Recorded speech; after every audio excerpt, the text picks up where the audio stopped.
அல்டிமேட்டான battle இப்போ நடந்துகிட்டு இருக்குது.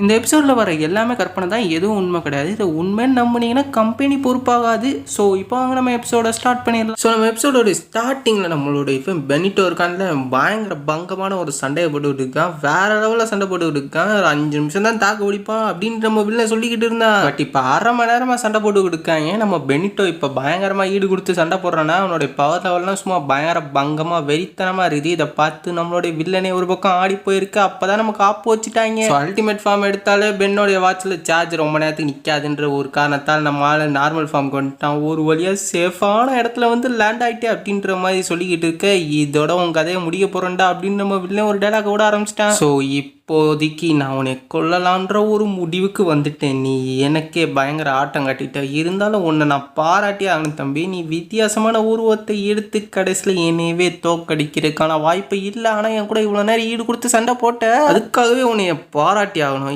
ஆனால் இப்போதைக்கு உன்னை பாராட்டுற முள்ள நான் இல்லை. என்னை நீ ரொம்ப வெறுப்பேற்றிட்ட. இப்போ நான் உன்னை அழிக்க போகிறேன். அதில் எந்த சந்தேகமும் இல்லை. என்னுடைய கொஞ்சம் பவரே போதும் உன்னை அழிக்கிறதுக்கு. நீ எனக்கு புழுவுக்கு சமமாக இப்போ தெரியுது அப்படின்னு சொல்லிக்கிட்டு இருக்க. போச்சுடா, நான் செத்தேன். இதுக்கு மேலே என்னால் ஒன்றும் பண்ண முடியாது போல இருக்கே அப்படின்ட்டு நம்ம பென்னு கையை விரிச்சு நிலமையில இருக்க. அப்படி அல்டிமேட்ரிக்ஸ் ஏதாவது ஒரு எலியனா இப்போ மாற்று அப்படின்ட்டு சொல்லிக்கிட்டு இருக்க. நோ, அவன் அட்டாக் மட்டும் பண்ணானா பெண்ணு காலி ஆயிடுவான் அப்படின்ற மாதிரி ஒரு பக்கம் வெஜிட்டா சொல்லிக்கிட்டு இருக்கான். அவனை இப்போ நம்ம தான் காப்பாற்றி ஆகணும், வேற வழியே இல்லை. ஏய் கோகு, அதாவது நம்மளோட கேக்கராட்டை தான், அதாவது கேக்கராட்டுன்னு தானே கூப்பிடுவோம் அப்படின்னு நம்ம ஆளு. கேக்கராட் சீக்கிரமாக பெண்ணை போய் காப்பாற்ற, இல்லைன்னா அவ்வளோதான் அப்படின்ட்டு சொல்லிக்கிட்டு இருக்க. நம்மளோட எல்லாரோடைய கண்ணுமே நம்ம பெண்ணு மேலே தான் இருக்குது. நம்மளோட இவன்லாம் ஷாக் ஆகி போயிருக்கிறான். அவனுடைய பவரை பார்த்தே பயங்கரமாக ஈடாயிட்டவன். ஒரு பயங்கரமான ஒரு அட்டாக் நம்ம பெண்ணை நோக்கி வந்துக்கிட்டு இருக்க, வேகமாக வந்துக்கிட்டு இருக்கு. நம்மளுடைய கோகும் டெலிபோர்ட் ஆகலாம்ட்டு பார்த்துக்கிட்டு இருக்கா. நம்ம பெண்ணு ஒரு பக்கம் என்னதான் ஆக போகுதுன்றத பார்த்துருவோண்டா, வேற வழி இல்லை. இதான் நம்ம கடைசி நாள் போல இருக்கு. கொன்னு கெவினு, உங்களை நான் சொர்க்கத்தில் சந்திக்கிறேன் அப்படின்ட்டு மனசுல நினைச்சுக்கிட்டு நிற்க, ஒரு பவர் பயங்கரமாக நம்மளுடைய அதாவது நம்ம பெண்ணை நோக்கி வந்துக்கிட்டு இருக்கு. அது வர வேகத்தால் நம்மளோட இன்ஸ்டன்ட் டிரான்ஸ்மிஷனே வேஸ்ட்டாக போயிடும் போலக்கு, அந்த அளவுக்கு பயங்கர ஸ்பீடு. ஸோ எல்லாருக்கும் இடையில ஒரு பீதி, கோகுவால் காப்பாற்ற முடியுமா, கோகு காப்பாற்றிடுவானா அப்படின்ற மாதிரியான ஒரு குழப்பமும் நமக்கு ஈடுபட்டுக்கிட்டு தான் இருக்குது. இருந்தாலும் என்னதான் நடக்க போகுது அப்படின்ட்டு நம்மளும் எல்லாரும் காத்துக்கிட்டு இருக்கோம். நம்ம பென்னும் சாக போறானா இல்லை உயிரோட இருப்பானான்னு தெரியாம இருக்க. ஸோ ஃபைனலாக சாக போறேன். கடைசியாக ஒருக்க கொன்னையும் கெவினையும் பார்த்தா நல்லா இருக்குன்ட்டு நினைக்கிறேன். ஆனால் அவங்கள பார்க்காம சாகிறது கொஞ்சம் வருத்தமாக தான் இருக்குது அப்படின்ட்டு நம்ம பென்னு நினச்சிக்கிட்டு இருக்க.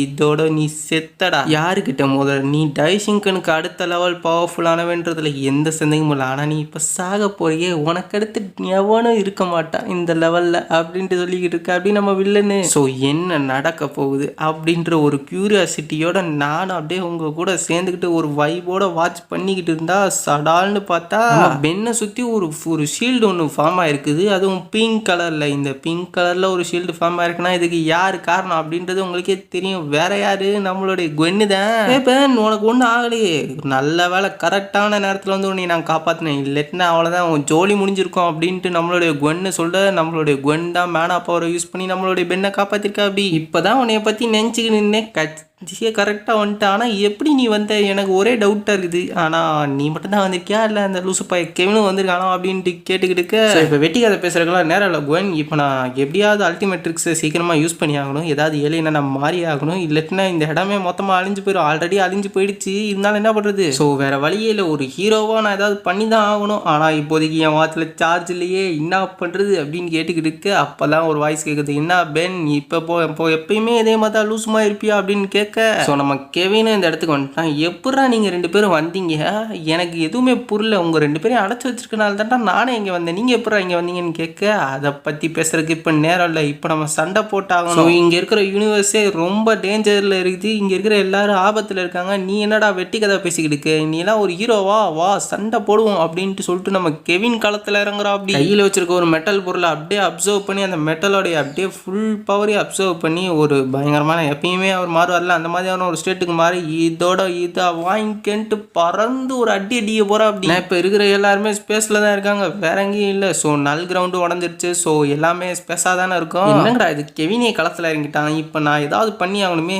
அல்டிமேட்ரிக்ஸ் ஏதாவது பண்ணி தொலை, ஏதாவது ஏலியனா இப்போ மாறி ஆகணும், அது ஒரு பவர்ஃபுல்லான ஒரு ஏலியனா மாறி ஆகணும் அப்படின்ட்டு சொல்லிக்கிட்டு ஒன்றும் பார்த்துக்கிட்டு இருக்கா. யாரா இவங்க புதுசாக இருக்காங்க, இவங்க இப்போ இங்கே வந்தாங்க, என்ன நடக்குது இங்கே? அந்த பெண்ணோட சேர்ந்தவங்களா தான் இவங்க இருக்கணும், ஏன்னா அவன் தான் இவங்களோட நல்லா பேசுகிறான். என்ன நடக்குதுன்னு எனக்கு ஒன்றும் புரியலை. கூட வந்திருக்கவன் என்ன அவனுடைய உடம்பே இருப்புமா இருக்குது, எப்படி இது சாத்தியமில்லாத விஷயமாச்சே, எப்படி இதெல்லாம் நடக்குது அப்படின்ட்டு தெரியாமல் நம்மளுடைய வெஜிட்டா முழிச்சுக்கிட்டு இருக்க. ஓ பென் சொல்லிக்கிட்டு இருந்தா அவனோட ஃப்ரெண்ட்ஸ் இவங்க தானா. ஸோ இப்போ இவங்களும் நம்ம பென்னோட வந்து சேர்ந்துட்டாங்க. இதை நினைக்கிறதா எனக்கு ரொம்ப சந்தோஷமாக இருக்குது. இப்போ நானும் இவங்களுக்கு ஹெல்ப் பண்ண வேண்டிய நேரம் வந்துருச்சு அப்படின்னு சொல்ல, உனக்கு முன்னாடி நான் ஆல்ரெடி ரெடி ஆகிட்டேன் கேட்கறாட் அப்படின்ட்டு நம்ம ஆளு ஃபுல் பவரோட சும்மா சூப்பர் சைன் ப்ளூ எவாலுவேஷன் மோடே டகால்ன்ட்டு எடுத்துட்டா. அப்படி அவர் என்ன ரேஜ் ஆச்சுன்னு தெரியல, ஒரு மாதிரி ஸ்பார்க் ஆகிடுச்சு போல இருக்கு நம்மளுடைய வெஜிட்டாவுக்கு. ஸோ வெரி ஃபர்ஸ்ட் டைமாக நம்மளுடைய வெஜிட்டா சூப்பர் சைன், அதாவது எவாலுவேஷன் மோட் ப்ளூவோட எவாலுவேஷன் மோடை எடுத்து சும்மா பங்கமாக நிற்கிறா. அப்படி இதோடைய பவர் லெவல் எப்படி இருக்க போகுதுன்னு தெரியாமல் நம்மளும் வேடிக்கை பார்த்துக்கிட்டு இருக்கோம். இவங்களுக்கு முன்னாடி அவனை நான் தான் நசுக்குவேன், அதில் எந்த சந்தேகமும் இல்லை. நான் தான் பிரின்ஸ் வெஜிட்டான்னு சொல்ல, எப்பா உனக்கு கை கொடுக்க தான் நானும் இங்கே இருக்கிறேன், நம்ம சேர்ந்து இறங்குவோம், நம்ம மட்டும் சேர்ந்து இறங்கினோம்னா எல்லாத்தையும் ஜெயிச்சிடலாம், என்ன நான் சொல்கிறது அப்படின்ட்டு 2 பேர் களத்தில் இறங்க ரெடியாக இருக்காங்க. ஆனால் அவங்களுக்கு முன்னாடியே ஒருத்தங்க களத்தில் இறங்கிட்டானே, அதுதான் நம்ம கெவின் லெவல் பங்கமாக சண்டை போடுவான் அப்படின்ட்டு பார்த்தா வாங்கிட்டு இருக்கேன். அவனுடைய ஸ்பீடுக்கு நம்ம கெவினால் ஈடு கொடுக்க முடியல. ஆனால் கெவினோடைய அந்த அப்சர்வ் பண்ணிக்க அந்த மெட்டலால் தான் இப்போதைக்கு லைட்டாக நம்ம ஆள் தப்பிச்சுக்கிட்டு இருக்கா. அப்படி ஸோ நம்ம கெவின் என்ன பண்ணுறதான்னு பிளானில் இருக்கா அப்படின்னா, அவனுடைய பவர்ஸை அப்சர்வ் பண்ணலாம் அப்படின்ற ஒரு ஐடியாவை யூஸ் பண்ணலாம். ஆனால் நம்ம கெவின் யூஸ் பண்ணுவாரா இல்லையான்றது நமக்கே தெரியாது. ஏன்னா கெவினை மாதிரி நம்ம இதுவும் பண்ண முடியாது, ஏன்னா கெவினை நம்ம மாடிஃபைலாம் பண்ண முடியாது. ஸோ கெவின் போய் அடிக்கிறேன்ற அட்ராசிட்டி பண்ணுறேன்ற பேரில் அடி வாங்கி கோதா வாங்கி மிதி வாங்கிக்கிட்டு இருக்கா அப்படின்ட்டு சொல்லிக்கிட்டு இருக்கிறதோட இந்த ஒரு எபிசோடு இதோட தான் முடியுதுங்க. உண்மையிலே முடிஞ்சிச்சு. ஸோ அடுத்த எபிசோடில் தெரிஞ்சுப்போம். அது வரைக்கும் tata bye bye, see you soon. அடுத்த எபிசோட் வரதுக்கான நேரம் ரொம்ப சீக்கிரமாக வரணும்னா நீங்கள் கீழே இருக்க லைக் பட்டனுக்குள்ள அதை தட்டி விட்டால் மட்டும்தான் முடியும். ஸோ நான் கடைசியாக சொல்கிறது ஒன்று தான், இந்த வீடியோக்கு லைக் பண்ணுங்கள், உங்கள் ஃப்ரெண்ட்ஸுக்கு ஷேர் பண்ணுங்கள், அப்புறம் மறக்காமல் நம்ம சேனலை சப்ஸ்கிரைப் பண்ணுங்கள். So end of the session, tata bye bye, see you. Thanks for watching.